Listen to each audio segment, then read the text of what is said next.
attempt the techniques you're about to see without consulting a professional. On this episode of The Dog Whisperer. When I take her on walks, it's impossible. She puts her tail between her legs, and she's just paralyzed with fear, it looks like, and ends up kind of pulling me back home. Molly will chase any tire. She has no preference.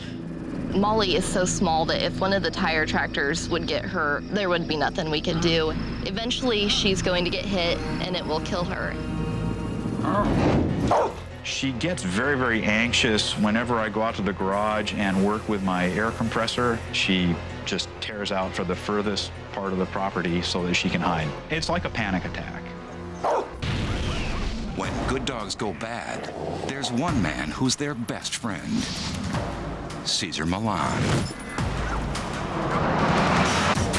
No dog is too much for me to handle. I rehabilitate dogs, I train people. I am the Dog Whisperer.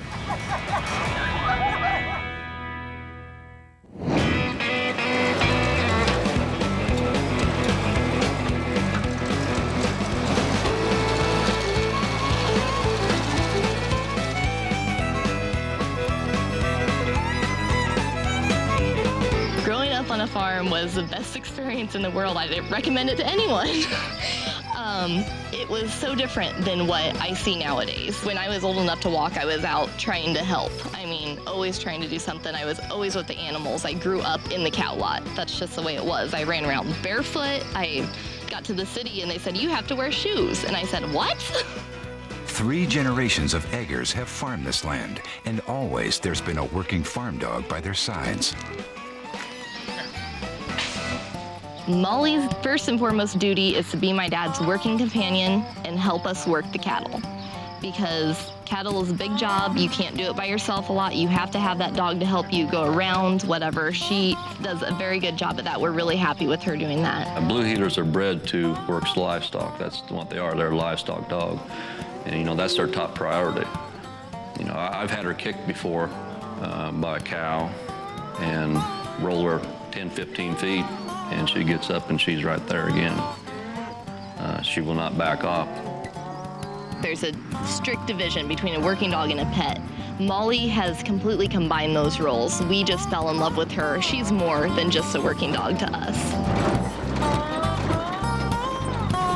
She's a sweetheart, and she's my dad's best friend. I have never seen my dad play with a dog before, and he does that with Molly, and it's just hilarious because he doesn't do that. He's a farmer, he's gruff, and that's him. Even though Molly won Mark's heart, the Eggers soon realized she had a life-threatening obsession. She started biting tires when she was probably 8 months old, 10 months old. I mean, old enough to be out on the farm and be around the moving tires, and then she just decided it was a game one day, and we don't even know how it started. Molly will chase any tires, you know, anywhere from a 4-wheeler tire to tire this size. It doesn't make any difference. She has no preference.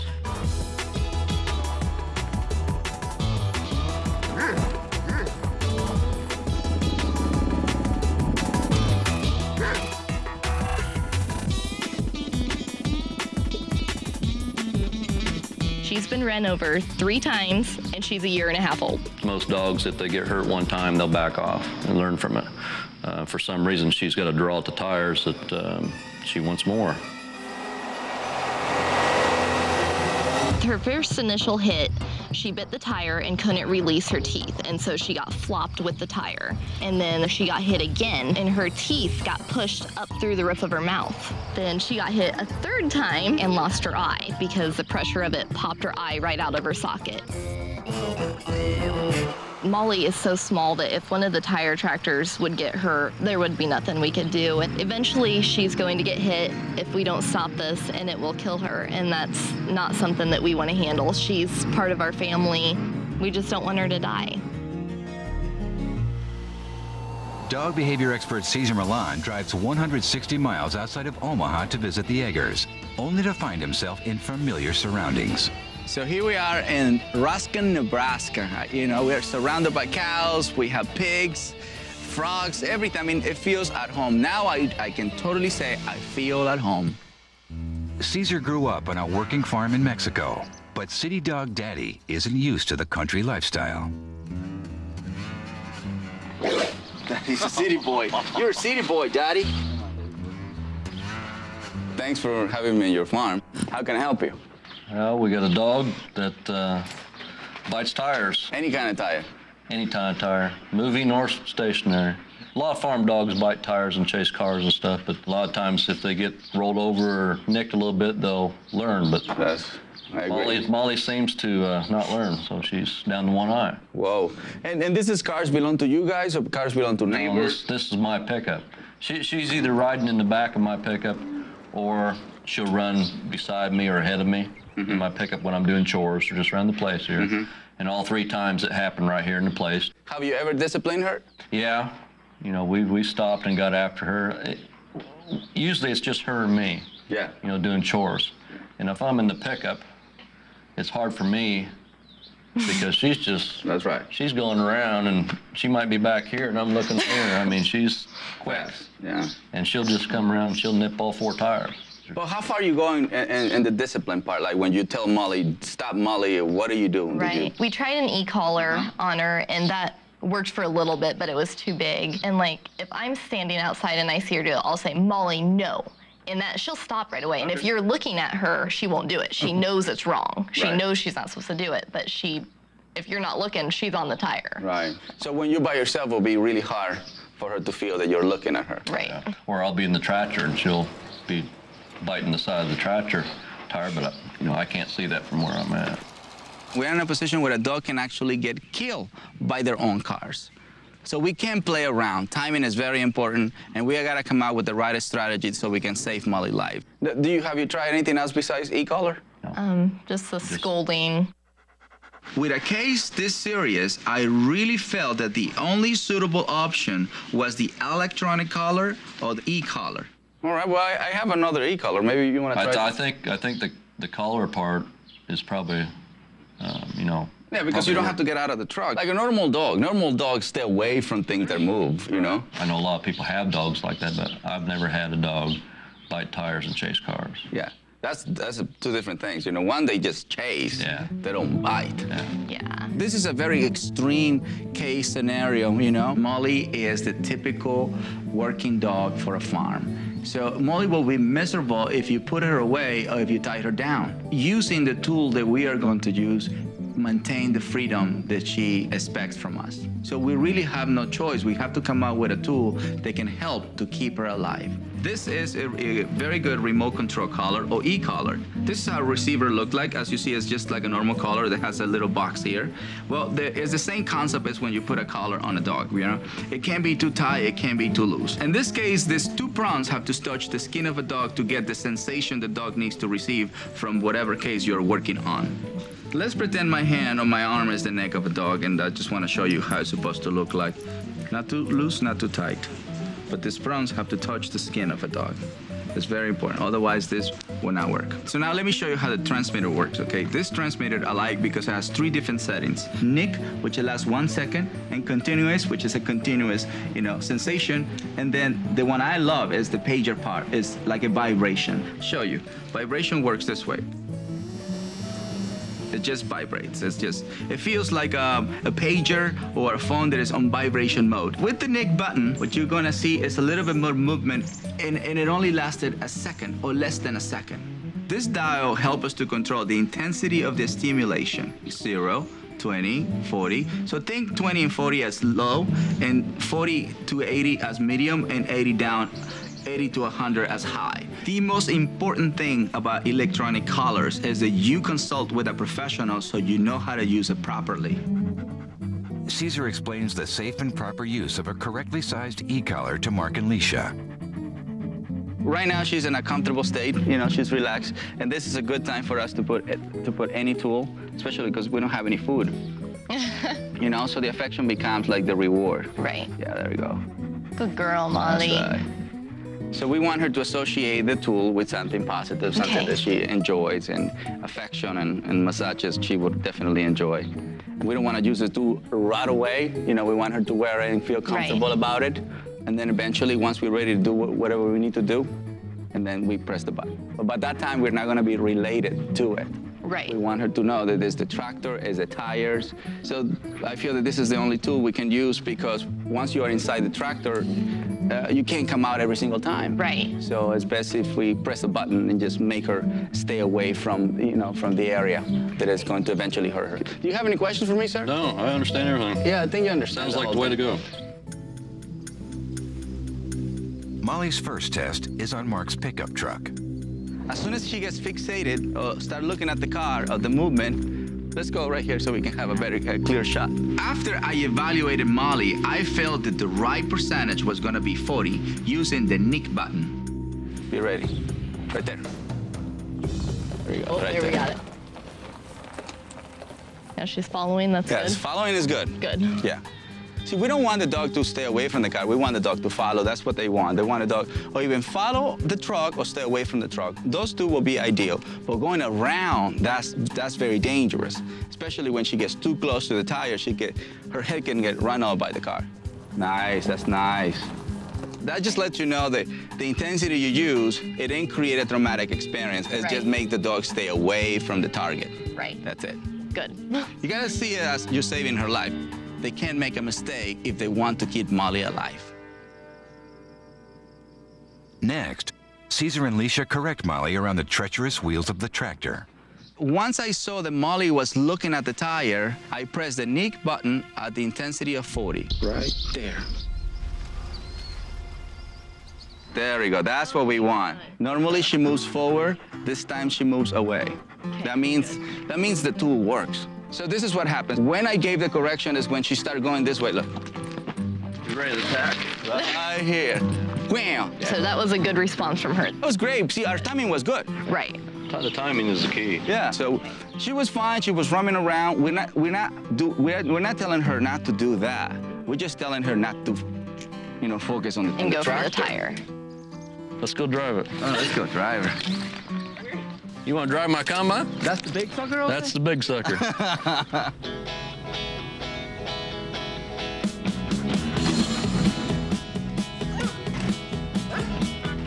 I like this better than Hawaii.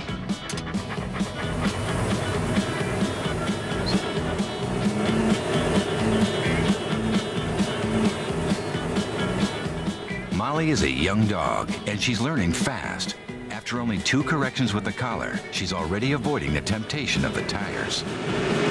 I'm doing it right? That's good. Today, I think we did something for each other. You know, Mark showed me how to drive the combine, which is little steps, but it means a lot. And then eventually you learn to use the combine. I don't think I'm ready for parking. Not for parking yet. I was in the top of the world. I just did something back for him. I just gave him instructions. I just educated him about the proper use of e-collars.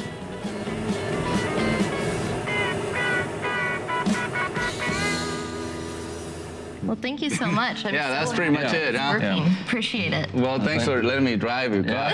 So these people are already ahead of the game. They just needed to be reminded their tools are here to help. Just like the tools that they use around the farm, those are tools that are helping the farmer to stay alive, to keep everything in place, to keep everything balanced. I think we were on the right track with the color earlier, but just like he said, you have to stay with it and stay focused with it and really work with the dog. And I'm real glad he came, and I think this will help a lot of people. I really feel relieved because I was so worried about it. I mean, we didn't know what else to do, and we thought we had the right idea, but it just didn't stick. And now that Caesar's here and he explained, you know, how long we have to stay with it and what exactly we need to do, I think we're gonna fix it because we love her and we want her to stay around. Yeah. Done. That was easy.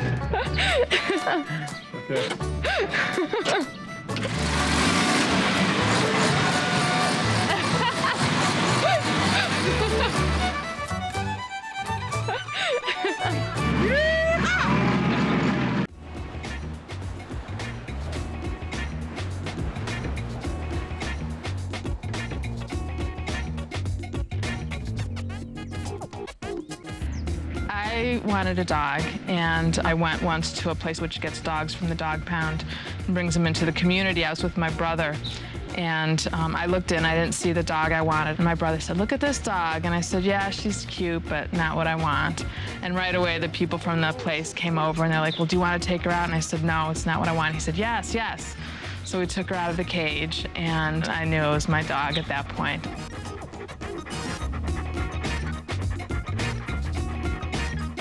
Carolyn's husband, Giuseppe Scarrato, is the award-winning executive chef at a top restaurant in Chicago. The couple recently welcomed a new addition to their family. We have a daughter named Sabina. She's 6 months old. She's a happy, smiley little girl. I feel like she's Jane's baby. Jane is my baby, but Sabina is her baby. Our major concern at this point is Jane being around Sabina. We're trying to prepare ourselves and in that way, and make sure that Jane's going to be fine around Sabina, and Sabina's going to be fine around Jane. When I say let's go on a walk, Jane's really excited. But ever since I've had her, when I take her on walks, it's impossible.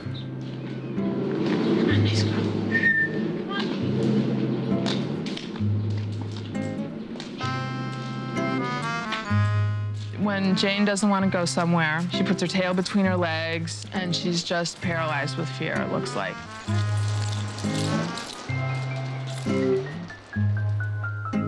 At some point, she sees like an invisible wall, and she doesn't want to cross that wall over, and she actually runs back home, really afraid.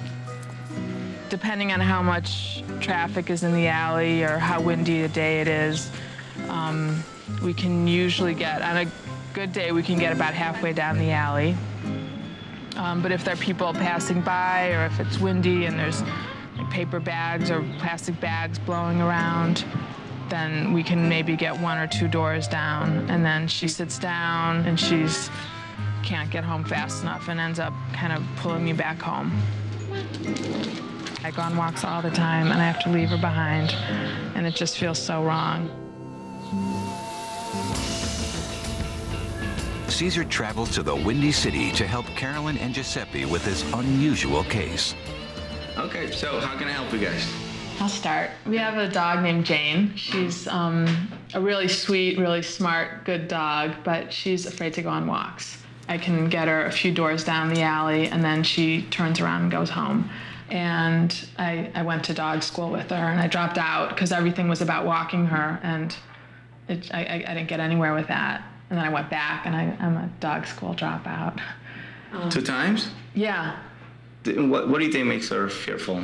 People, noise. If it's a windy day and there's things blowing outside, she won't even go outside some days. Sometimes like she creates like almost like ideal barriers, and suddenly like wind blows, she turns around and she starts pulling, running, just coming back home. Pretty traumatized. My other major concern is, since we are a family who always have other people around, friends and relatives and kids, we just want to open our house to everybody rather than have people like it happened before, like, no, I'm not coming to your house, I'll meet you somewhere else because your dog's going to be barking at me.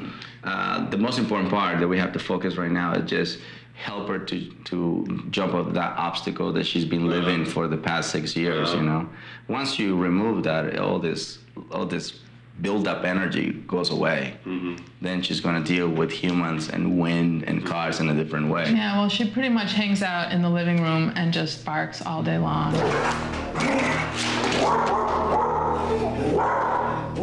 They're going to have to drain energy somehow. You know, some dogs dig, some dogs destroy the house, some dogs, they bark many hours, you know.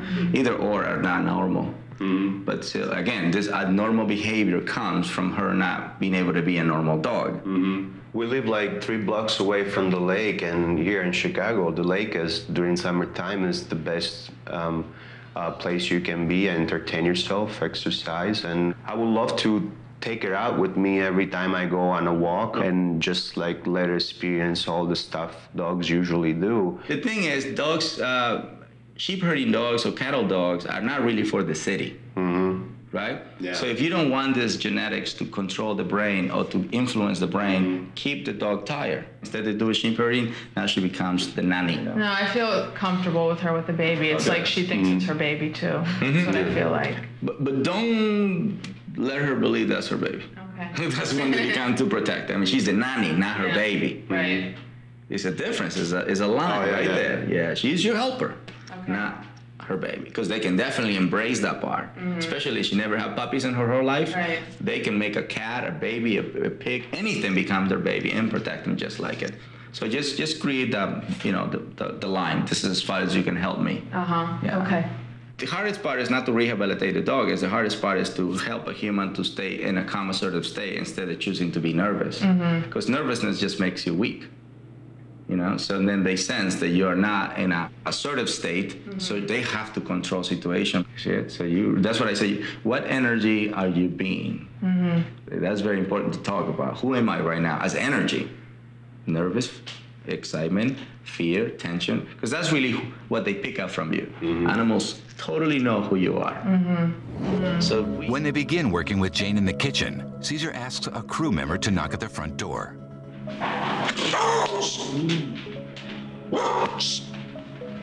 again, turn around and shh. There we go. I'm doing it so you can see what is the right thing to do or what is a different thing to do. You don't have to do this thing. You can do your own sound. Some people do, that's fine. Whatever sound makes you assertive. If you clap hands and that makes you assertive, go for it. I'm feeling very unassertive right now. Why? I don't know. I guess I just have to try it. Nothing bad is happening. No? No. I'm afraid it won't work. With you? Yeah. But you're already defeating yourself without even trying it. Yeah. So. I think a good way is just trying out. Very good. All right, this time you're gonna try. See, she's not even looking at you. You notice? She just and you Yeah. That means your energy is not assertive enough. See the difference? Yeah. So when I do it, she takes me serious. When you do it, she doesn't. She keep doing it. That's the difference. That means your inner energy is not assertive enough. You still feel nervous? Yeah. So why? Tell me why. Why? Because I have this dog I can't control, and it's been like this for so long, and I'm afraid that I'll never be able to do it right. Yeah, but that's just a conversation in your mind. I know. Caroline was extremely afraid of failing, and her mind was there's no way in the world. I failed twice. If I fail twice, I'm gonna fail forever. It's like, no, that's not the law of life. If you fail twice, that means you have to learn. It's just a learning experience. It's an obstacle. It's an imaginary obstacle, but she made it real. She made that failing a real journey of life. See, that's what I'm saying. It's harder to rehabilitate a human than a dog. Because a human is thinking. She's not thinking, she's just reacting. She reacts and then I stop her and then she goes back to a calm submissive state. She's not, oh my God, I'm gonna fail? She's not going through that. I am. You create all these stories in your mind, that defeats you before you even apply it. That's the difference between winners and none. They just focus on what they really want and stay there. And this is what you really want. So you gotta stay focused on what you really want. Yeah. This case was a lot of pent-up energy, a lot of energy stored, for many years. I'm not talking about weeks, I'm talking years. Years of a dog recollecting energy from a day before and a day before. A very sad case, but living in the now is you forget about that. You really have to let it go and start all over again. Good girl, good girl, good girl, good girl. Good girl, come on.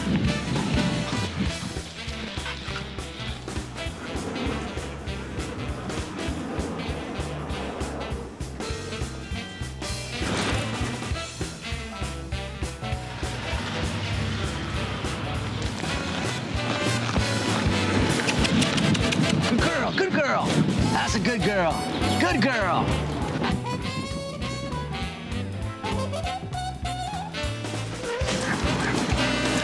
That's right. Come on, let's do this. Come on.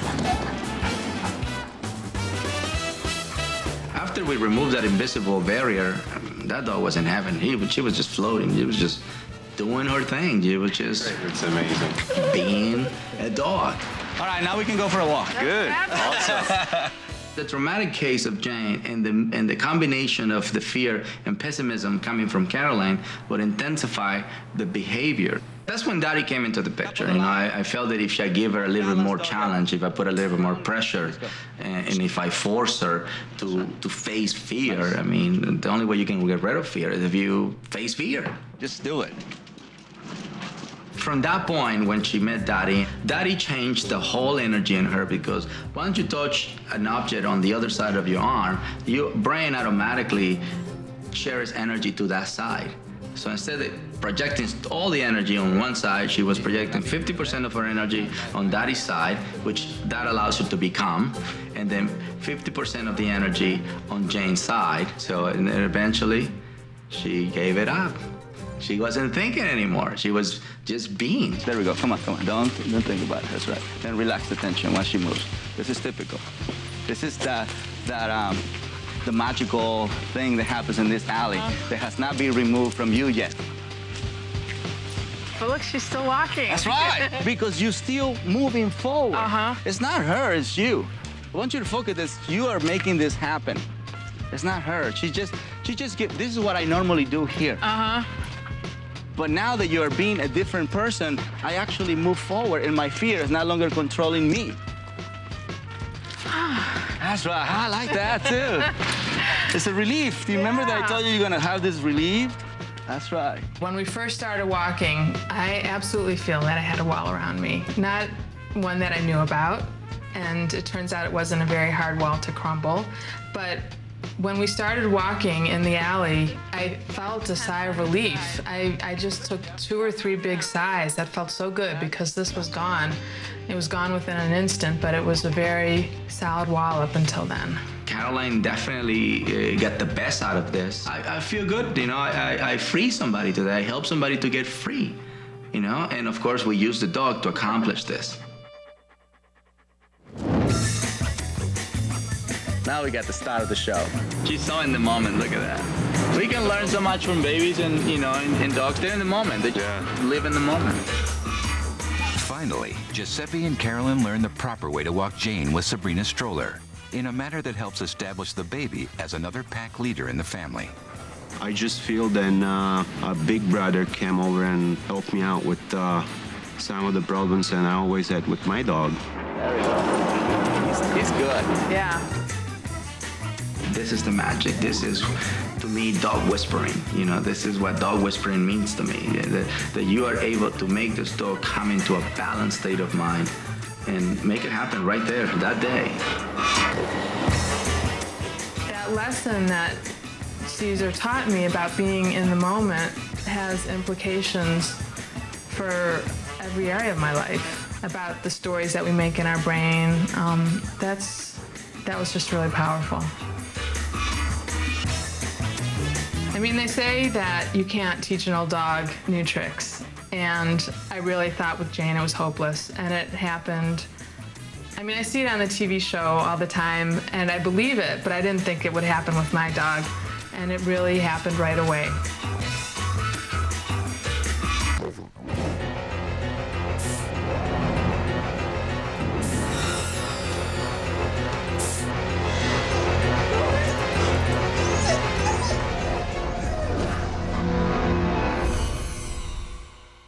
Genoa was so cute. She was just a little ball of fur. She was 10 weeks old, and she was really, really friendly and really affectionate.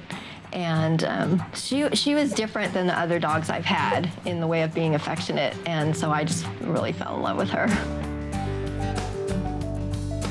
Although Genoa failed the test to become a guide dog for the blind, she turned out to be the perfect family pet. Oh, well, Genoa is just a really sweet and goofy dog. She's just a really good dog. First dog I've ever had that actually fetches the newspaper.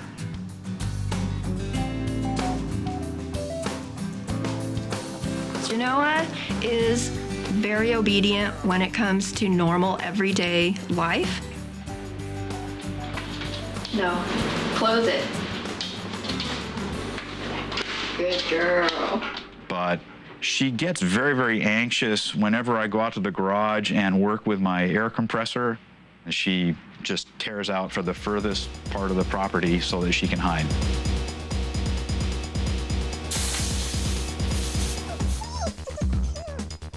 It started off where it was only when the air compressor came on that she would be afraid. Now it's gotten to the point that even, especially Dan, going out to the garage, then she comes running to the back of the house and hides. Actually, the vet prescribed phenobarbital. We did that, and that doesn't even faze her. It is sad. It's like a panic attack. I hope that Caesar will be able to help Genoa to not be afraid of the air compressor so that she can have a relaxed life again. In over 20 years of working with canines, Cesar Millan has discovered that sometimes a dog's fear and phobias have more to do with the owner than the animal. Hi, well, thanks for having me. How can I help you guys? Is this the dog that I'm going to help you with? Yes. Really? Genoa. Such a beautiful energy.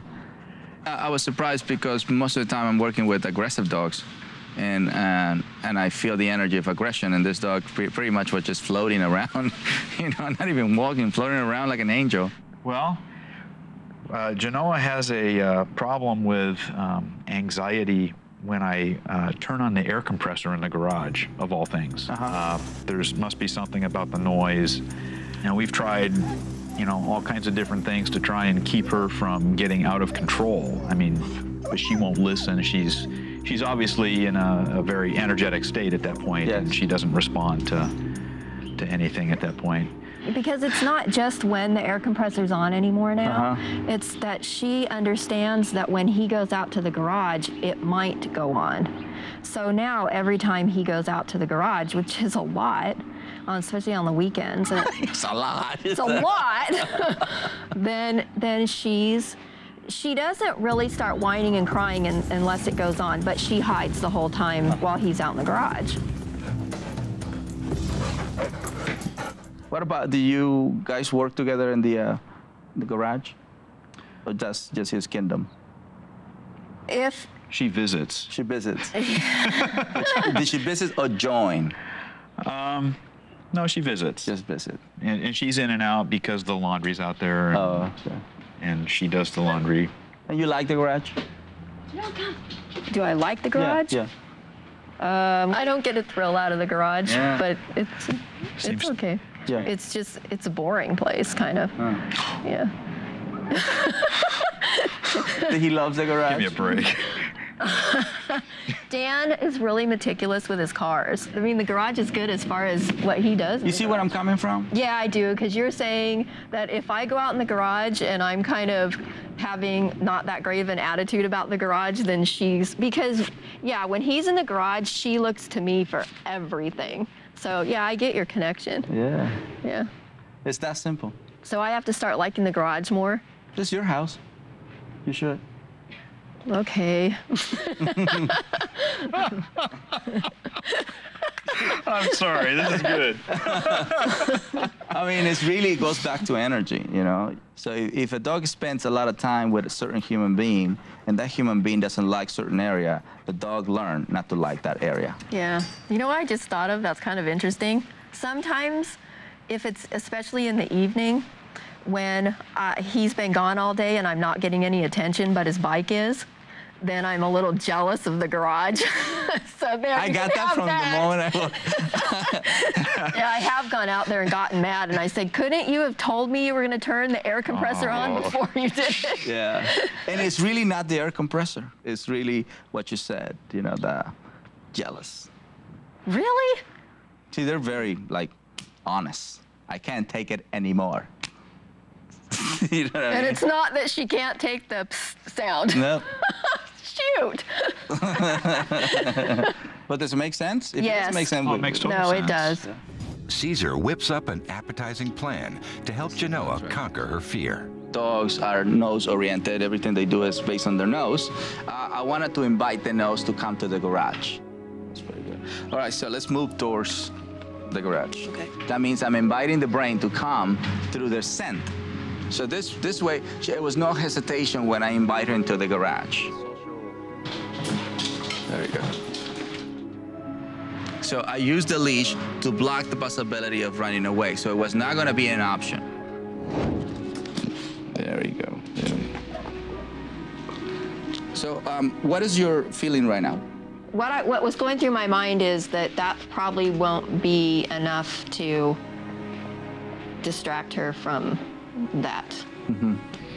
So that is the conversation. I'm glad you're honest, because that's how we can work in it. But in the beginning, it's about keeping happy thoughts. Mm-hmm. So that's already an obstacle, you know, because in your mind, you're already creating what can happen. Yeah. Most of the time, I'm here to rehabilitate dogs, you know, and most of the time dogs have problems from 9 years. But what we discover behind a dog, a lot of times, and people are becoming more and more open to be helped, you know, and that's not my expertise, but I give my common sense to it. Now, it's time to turn on the dreaded air compressor. I can do it. Okay, let's do it. Yeah, let's do it. So in the meantime, tell me, what do you do for a living? I stayed home and raised them. So now I do I'm the children's choir director at our church, and I do. Turn it up. Nice, very nice. That ignoring the behavior is very, very important. You're not acknowledging that, you know, just totally blocking, not joining her. Okay. You know, yeah. That's very, very important. Yeah. So the food is just to soothe the mind, for that second. If they take the food, it only works for that second, but at the same time, you're blocking the mind from escalating. That's all it is. So I create stories in my mind that I'm going to help the dog. Okay. That's really it. You know, that's the reason why it works sometimes for me better than other persons, even the owners, is because I create a different story. The story that it benefits the whole pack. Yeah, because I'm actually doing the same thing she is. Yeah. She's anticipating the negative thing, and I'm anticipating my own negative thing. Yes. Okay. The story today is about Lori and Dan spending more quality time in the garage with Genoa being there, because Genoa copies a lot of the behavior that Lori does. You do that while we talk. That'll be fine. Okay. Yeah. There we go. There we go. So we talk and we have a conversation. What are you going to make for dinner? I'm not cooking tonight. You're not? No. Saturday, huh? Yeah, well, because, you know, I figured I wouldn't have time with what we're doing here, so so I decided I was going to earn not cooking. How nice. There you go. Yeah. It gets worse before it comes down. Yeah, so there you go. Steak. Is that because it gives her something else to think about? That's right. That's exactly what I'm doing with you. Yeah, I'm giving you something else to think about. See, steak. So it's not so much the leash that is controlling, it's the human controlling. Okay. Now you do it. Sit. Sit. Stay. Stay. Now, every time you hear that sound, you have to see yourself as a very powerful woman. Okay. Every time. I really meant when I told her that she was a very powerful woman. I was not making things up just for her to feel better. I was just telling her who she is. But she was not embracing who she is for the benefit of the whole pack. It's a conditioned behavior. There you go. This is really good. That's amazing. Hey, that's awesome. Now you can give affection. All right. Yes. Good job. Good job. You also as well, you can give That's incredible. Good job. Oh. Stay. Nice. Stay. Very good, sir. Yeah, that's a good girl. You're natural. Tell me what we create. We create a place where she feels safe because we're not worried about the noise. Wow. Yeah. Simple as that. Yeah. I feel like I have tools now that I can practice with her. I mean, I know she's not fixed, that I could just walk out there and expect her to never do it again, but I know what to do and how to practice and how to think about it when I'm practicing. So right now, through me, you projected a different energy because I keep feeding your mind happy thoughts. Yeah. You see it? Yeah. The conversation was between you and I, verbally. Energy traveled to her. God, that's just so weird, huh? Incredible. Yeah. Amazing. Thank you, ma'am. Oh, man, Thank you. excellent Thank you for the job. challenge. Oh, thank you. Thank you very much. Thank you. Job done. All right. Can I clap? Dogs live in the moment. That's why they can overcome years of unwanted behavior. Of course, with the proper guidance. You know, since the day I met Molly, the farm dog, she has stopped trying to bite tires. The Eggers are thrilled that Molly is now staying out of harm's way. I am happy to report that Genoa is improving day by day. She can even lay down next to the air compressor while Dan works in the garage. Way to go, guys. Caroline has been taking Sabina and Jane on long walks nearly every day. I am happy for Jane, but it's Caroline who looked in the mirror and was able to transform her own behavior in order to help Jane. Until next time, remember, dogs are always ready to change if you can change.